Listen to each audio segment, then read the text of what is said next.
Apakah hidupmu saat ini sudah sangat nyaman? Pekerjaan ada, gaji cukup, hutang tidak banyak. Tiba-tiba Anda mendengarkan sebuah quotes dari seorang motivator. Hidupmu sudah nyaman, ngapain disuruh keluar zona nyaman? Hei, sahabat SV30, kata-kata itu tidak salah. Anda nyaman mau sampai berapa tahun lagi? Kalau tiba-tiba robot, AI, semuanya sudah mendominasi, apakah hidupmu saat itu masih nyaman? Apakah pekerjaanmu saat itu masih dibutuhkan? Mau tahu kenapa? Tonton video ini sampai selesai.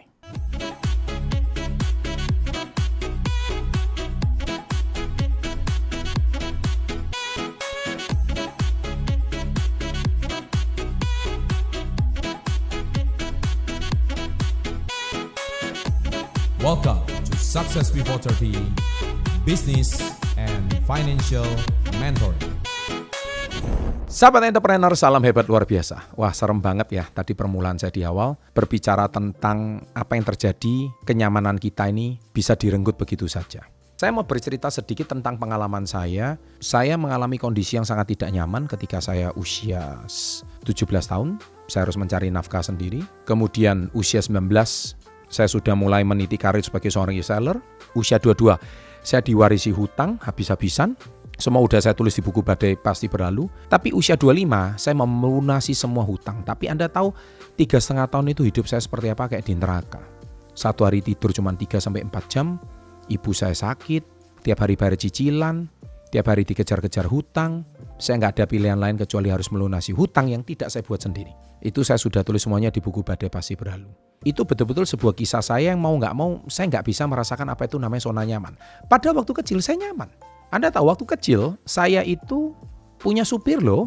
Saya waktu kecil orang tua saya nggak miskin loh. Saya punya 3 orang pembantu loh, asisten rumah tangga di rumah loh. Bangun pagi saya digendong loh sama pembantu saya mandi. Saya mengalami kehidupan nikmat loh. Setiap minggu orang tua ngajak saya weekend ke Tretes di Surabaya untuk menikmati weekend di luar kota. Tidur di hotel, tidur di villa, nyaman sekali. Tapi semua kenyamanan itu hilang ketika tahun 1997. Nah, kenapa saya mau bahas? Nah, mental itulah yang harus menjadikan kita itu kuat. Dan benar-benar Anda harus siap ketika badai itu menerpa dalam hidup kalian. Jadi hindari masalah ini ketika Anda tidak mau lagi miskin 10 tahun ke depan. Jadi nomor 1, kita nggak punya skill yang sesuai zaman. Ingat, robot sudah siap menggantikanmu. Robot sudah siap menggantikan kamu. Kita lihat, tanpa robot pun anak-anak muda yang lebih giat, lebih rajin sudah siap menggantikanmu yang masih di zona nyaman sekarang. Saya pernah membuat video, PNS akan musnah di tahun 2024, 2025, 1-2 tahun ini. Benar, golongan Excelon 3, Excelon 4 harus hati-hati. Karena sebentar lagi kalau sudah AI, robot menggantikanmu semua, pekerjaanmu akan hilang dan pasti. Sama seperti di perbankan. Kita dulu BCA itu kan sampai terkenal dengan namanya bank capek antri. Sekarang BCA mana yang antri? Hampir nggak ada. Karena semua BCA itu hampir digantikan oleh mesin. Kalau cuma urusan store tunai 100.000, 200.000, 50.000 perak cukup dilayani oleh ATM. Dan BCA menghemat biaya banyak. Teller itu digantikan pekerjaannya semua oleh mesin. Anda lihat BCA itu memangkas begitu banyak teller. Itu pekerjaan Excelon 3, Excelon 4 sama aja di PNS. Dan pekerjaanmu akan digantikan oleh robot. Itu contoh yang paling gampang. Contoh yang kedua adalah tidak punya tabungan. Kita tidak tahu kapan tiba-tiba butuh dana. Mungkin ada yang sakit, mungkin lagi sial. Jadi pastikan kalau Anda punya tabungan, karena kalau tidak biasanya teman-teman pinjol, butuh dana darurat. Bunga pinjolnya sangat besar. Kita lihat, orang yang tidak punya tabungan, artinya orang yang hidup cuman berdasarkan apa yang dipikirkan besok hari. Rezeki hari ini dipikir hari ini, rezeki besok dipikir besok. Saya nggak mengatakan kata-kata itu salah. Hidup Anda memang sederhana, tetapi ketika Anda tidak punya tabungan, hidup Anda akan sengsara loh. Sama seperti kayak COVID kemarin. Banyak orang sengsara akhirnya pinjol merajalela. Yang ketiga adalah hanya menabung rupiah. Saya membuat video ini bukan berarti nggak suruh Anda nasionalisme. Tetapi kita tahu mata uang rupiah ini punya potensi untuk melemah terus-menerus karena inflasi. Saya sendiri juga menabung rupiah dalam bentuk FR, ya, obligasi. Saya juga menabung. Tapi saya tidak menabung satu-satunya cuma rupiah. Saya juga menabung emas. Saya juga menabung saham. Saya juga menabung properti. Properti juga properti Indonesia. Tapi jangan cuma menabung mata uang rupiah. Tapi Anda bisa gunakan uang rupiah Anda dalam bentuk portofolio yang lain. Bukan cuma menabung rupiah. Kamu harus proteksi rupiah itu dengan minimal punya yang namanya emas. Seperti yang saya anjurkan. Jadi harus hati-hati, kalau tidak ini akan dalam bahaya. Dan yang keempat, dapat pasangan yang boros. Nah, ini cilaka juga. Pasangan Anda hari ini nggak bisa simpan uang. Kalau kamu salah pilih pasangan akan menderita seumur hidup. Apalagi pasangan Anda setiap hari scrolling IG, lihat selebriti pakai tas apa, selebriti pakai baju apa, cilaka. Maka hidup Anda akan setiap hari dalam bencana seperti itu. Pak, gimana kalau saya dapat suami atau istri yang sudah boros seperti ini? Ya, saya nggak menganjurkan, tapi Anda tahu apa yang harus Anda lakukan. Yang kelima, ditipu. Nah, ini pengalaman yang sangat menyakitkan. Seperti tadi saya cerita di awal, saya mengalami masa-masa nyaman. Siapa yang suruh keluar zona nyaman? Tidak perlu, hidup saya nyaman. Orang tua sudah menyukupi saya semua. Uang sekolah dibiayai semua. Bahkan sampai saya SMA, saya dicukupi biaya orang tua. Tetapi ketika tahun 97 melanda, siapa sangka orang tua saya ditipu partner bisnisnya. Siapa sangka waktu itu terkena krisis moneter. Sehingga ayah saya yang kecil, bahkan kakak saya bisa disekolahkan ke luar negeri. Tiba di giliran saya, bahkan untuk membayar kuliah saya saja, orang tua saya sudah nggak mampu. Jadi saya cuma mampu dibiayai oleh ayah saya hanya untuk biaya masuk universitas. Waktu itu saya kuliah di Ubaya, Universitas Surabaya. Tapi selanjutnya untuk biaya semesteran orang tua sudah nggak mampu. Jadi mau nggak mau saya harus mencari nafkah sendiri. Saya keluar dari zona nyaman? Jelas. Saya apa hidup saya saat itu tidak nyaman? Sangat tidak nyaman. Tapi apakah saya saat itu menyerah? Tidak. Saya pernah diwawancara sama Bapak Richard Putra, seorang digital marketer yang hebat. Saya pernah ngomong sama beliau bahwa saya sama sekali sedikit pun tidak punya privilege saat itu. Semua privilege diambil. Jadi kalau orang bicara soal privilege, saya nggak punya privilege. Privilege-nya cuma satu, mental. Saya punya mental yang kuat dan saya siap keluar dari zona nyaman saya. Nah sekarang anak-anak sekarang punya nggak kekuatan mental seperti itu? I'm not sure. Ketika semua kenyamanan itu dicabut, kemana itu semua? Nah tahun 98, seperti yang saya sudah sampaikan kisah saya, kita benar-benar bukan mulai dari nol tapi mulai dari minus. Tahun 99 berjuang lagi dari nol. Dan akhirnya mulai berjuang meniti karir satu persatu. Berjuang setiap hari, pagi, siang, malam. Hanya demi apa? Hanya demi satu. Yang terpenting, saya melalui semua badai ini. Hanya setiap hari, dengan apapun yang terjadi, tiada rotan akar pun jadi. Dan satu persatu mulai menjadi kenyataan. Tahun 1999 itu awal saya meniti karir. Tahun 2003 saya lunasin semua hutang. 2004 kehidupan saya sudah mulai enak, nyaman. Ketika usia 30-33 tahun hidup saya sudah nyaman semua. Saya sudah bebas finansial di usia 26 tahun. Tapi apakah saya tinggal diam? No. Apakah saya selalu keluar dari zona nyaman?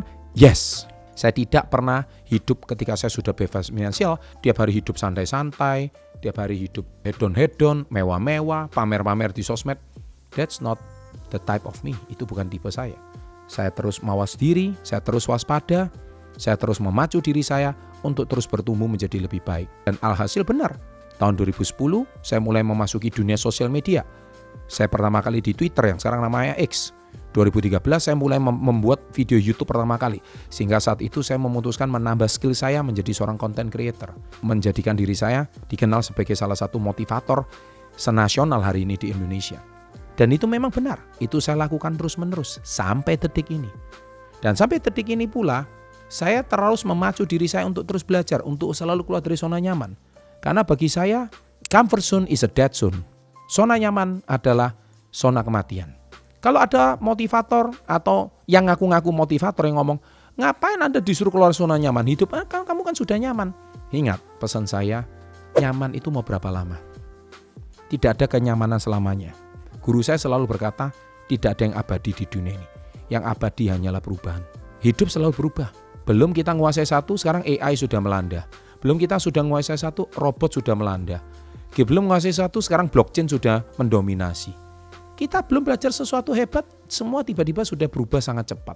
Dari sini, kita sudah tahu bahwa segala sesuatu itu sudah menjadi problem. Yang keenam, punya orang tua yang merusak. Saya bicara di sini tuh bukan berarti mungkin saat ini mungkin ada orang tua yang tidak mensupport.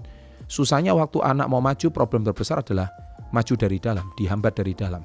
Mungkin orang tuamu tidak tahu apa yang kamu lakukan. Mungkin orang tuamu tidak mendukung apa yang kamu lakukan. Bisa jadi memang saat ini orang tua Anda tidak mendukung sedikit pun apa yang Anda lakukan. Nah, orang tua yang merusak ini yang saya maksud adalah dikomunikasikan. Kalau seringkali orang tua Anda masih tetap tidak mendukung, ya kita mau berkata apa? Mungkin bisa jadi saat ini hidup Anda masih belum jelas mau ngapain. Tapi it's okay. Yang terpenting kita masih mau maju, kita masih mau berkembang, buktikan. Cara yang terbaik untuk membuat orang tua yang merusak itu akhirnya mendukung dan mengakui adalah buktikan. Ketika Anda membuktikan perjuangan ini, niscaya Anda akan bertumbuh menjadi pribadi yang lebih luar biasa. Dan yang ketujuh, ini yang paling fatal adalah gaya hidup hedon atau gaya hidup konsumtif. Ada pepatah, rezeki hari ini untuk hari ini, rezeki besok untuk besok. Ini adalah pepatah orang-orang yang seumur hidup kerja tapi nggak bakal punya apa-apa. Pasti. Karena apa? Yang dipikirkan cuma hari ini, besok dipikir besok. Aset nggak ada, tabungan nggak ada, rumah kagak ada, yang penting kontrak. Ini nggak pernah ada planning dalam hidupnya. Nah, orang-orang yang seperti ini kelihatannya seolah-olah hidup mengalir saja. Tapi dia betul-betul tidak ada plan dalam hidupnya. Orang-orang seperti ini konsumtif sekali. Padahal dia kan bisa menyisihkan sedikit kekayaannya untuk masa depannya. Jadi jangan ditiru ya orang-orang seperti ini. Yang ke-8, tidak punya asuransi. Tidak punya asuransi ini menjadi sebuah hal yang fatal. Terutama zaman sekarang, mungkin kalau golongan menengah ke bawah, mungkin yang terpenting harus punya BPJS supaya kalau Anda sakit tidak merepotkan keluarga. Kalau Anda mungkin cukup punya keadaan ekonomi yang cukup baik, Anda minimal harus punya asuransi kesehatan. Supaya ke depannya kalau Anda ada sakit fatal atau apapun, Anda tidak sampai merepotkan keluarga. Karena seringkali gara-gara sebuah kesehatan yang fatal, satu keluarga aset yang Anda kumpulkan seumur hidup harus dikuras habis untuk membiayai hidup kesehatan Anda. Investasikan dalam asuransi kesehatan, jiwa, properti, kerjaan untuk melindungi dirimu dan keluargamu. Ya, jadi menurut saya asuransi itu sangat penting juga. Saya bukan agen asuransi, tetapi saya menilai bahwa asuransi itu adalah bagaimana membeli uang kecil untuk membeli uang besar. Itu bahasa asuransi. Gunakan uang kecil untuk membeli uang besar. Jadi ketika kita sakit, mungkin kita cicilannya 1 bulan 1-2 juta aja. Tapi ketika klaim, kita bisa klaim sampai puluhan juta bahkan ratusan juta. Itulah kelebihan asuransi. Ke-9, mengabaikan utang. Utang itu yang tidak bisa dikelola dengan baik, bisa tumbuh secara eksponensial dan menghambat kebebasan finansial. Hati-hati. Hutang itu bukan berarti nggak boleh. Hutang itu boleh, apalagi utang pinjol ya. Ini fatal sekali. Hutang itu harus segera dilunasi. Saya pernah membuat video 2 jenis hutang, hutang baik dan hutang buruk. Kalau hutang baik, itu hutang digunakan untuk modal kerja, modal usaha, modal untuk Anda menghasilkan profit. Itu namanya hutang baik. It's okay, hutang seperti itu. Tapi segera lunasi kalau bisa. Hutang buruk adalah hutang untuk konsumsi. Hutang bergaya hidup hedon, hutang untuk berganti-ganti handphone, hutang untuk makan, hutang untuk ini, hutang untuk itu hutang yang sangat konsumtif dan itu sangat tidak mendidik. Dan yang ke-10 terakhir, tidak punya perencanaan keuangan. Tidak punya perencanaan keuangan, tanpa rencana keuangan sulit untuk mencapai tujuan finansial. Itu sudah sangat jelas. Mulai dengan menetapkan tujuan jangka pendek, jangka menengah, dan jangka panjang. Buat rencana untuk mencapainya, termasuk anggaran, tabungan, dan investasi. Dengan demikian, ketika orang yang punya planning keuangan itu pun masih tidak menjamin Anda itu bisa meraih keuangan yang sukses, apalagi Anda nggak punya planning. Manusia bukan berencana untuk gagal, tapi gagal dalam berencana. Jadi oleh sebab itu, we don't have to plan to fail, but we fail to plan. Karena apa? Karena tidak ada perencanaan. Makanya saya selalu pernah berkata, menikah dulu atau membangun karir dulu. Mungkin mostly netizen berkata, menikah dulu. Terus anakmu mau makan apa? Bangun karir dulu, terus menikahnya kapan? Sahabat SP3 yang saya cintai, selalu katakan, tidak penting menikah dulu atau bangun karir dulu. Yang terpenting harus punya perencanaan dan persiapan. Kalau Anda punya perencanaan dan persiapan yang baik, niscaya pernikahan itu akan jauh lebih langgeng. Karena banyak sekali pernikahan gagal di awal itu gara-gara masalah finansial. Sahabat SP3 yang saya cintai, saya hari ini dengan hati yang tulus dan gembira mengatakan, terapkan 10 tips ini. Niscaya Anda akan menjadi pribadi yang lebih baik.